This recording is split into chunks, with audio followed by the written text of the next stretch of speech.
দর্শক, এই মুহূর্তে পটুয়াখালী রাঙ্গাবালী থেকে ঘূর্ণিঝড় রিমালের সবশেষ খবর জানিয়েছেন সহকর্মী আইয়ুব খান। রিমেলের প্রভাবে কিন্তু উপকূলে উত্তাল রয়েছে। এছাড়া যে উপকূলের যে চর অঞ্চলগুলো রয়েছে সেই জোয়ারের যে স্বাভাবিক যে জোয়ারের পানি তা কিন্তু একটু বৃদ্ধি পেয়েছে।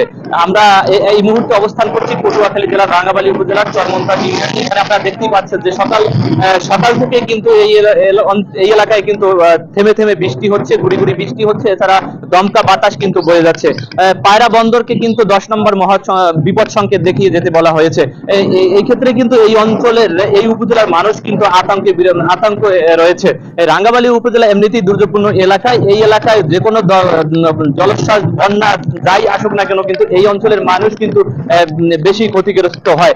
যেহেতু দক্ষিণ বঙ্গোপসাগরের কুল ঘেঁষে এই উপজেলায় 6টি ইউনিয়নের মানুষ কিন্তু এই মুহূর্তে আতঙ্কে রয়েছেন। এছাড়াও আমাদেরকে একটু জানিয়ে রাখতে চাই যে এই উপজেলায় 2টি ইউনিয়ন রয়েছে ঝুঁকিপূর্ণ, যে বেড়িবাঁধ ভাঙা রয়েছে। সেক্ষেত্রে চালিতিয়া বনিয়া এবং চরমন্তাজের চরান্ডা গ্রাম কিন্তু বেড়িবাঁধ ভাঙা রয়েছে। সেক্ষেত্রে কিন্তু এলাকা প্লাবিত হয়ে যাওয়ার একটা সংখ্যা রয়েছে। এই মুহূর্তে আমরা একটু আগে কথা বলেছি রাঙ্গাবালী উপজেলা নির্বাহী কর্মকর্তার সাথে। তিনি আমাদেরকে যেমনটি জানিয়েছে যে এই উপজেলায় 92টি সাইকেল শেল্টার কিন্তু ঘূর্ণিঝড় আশ্রয়ণ কেন্দ্রের জন্য প্রস্তুত রয়েছে এবং শুকনো খাবারের পর্যাপ্ত ব্যবস্থা রয়েছে। কিছু কিছু জায়গায় তারা শুকনো খাবার বিতরণও শুরু করেছে বলে আমাদেরকে তারা নিশ্চিত করে জানিয়েছেন।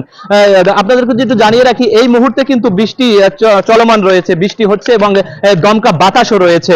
সাগরগামী যত মাছ ধোয়ার ট্রলার ছিল তারা কিন্তু নিরাপদ স্থানে এসে আশ্রয় নিয়েছে। তো এই অঞ্চলের মানুষ কিন্তু সাইক্লোন শেল্টারে নিয়ে যাওয়ার জন্য সিপিবি, স্বেচ্ছাসেবী দলেরা কিন্তু সর্বোচ্চ চেষ্টা চালিয়ে যাচ্ছে।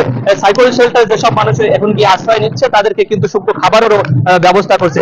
সর্বশেষ এই মুহূর্তটা কিন্তু আসলেই 10 নম্বর মহাবিপদ সংকেতের কিন্তু যে আলামত দেখা যায় সেটা কিন্তু সৃষ্টি হয়েছে। যেভাবে বৃষ্টি এবং বাতাস কিন্তু বইতে শুরু করেছে। এই ছিল আমার কাছে সর্বশেষ পটুয়াখালী রাঙ্গাবালী থেকে।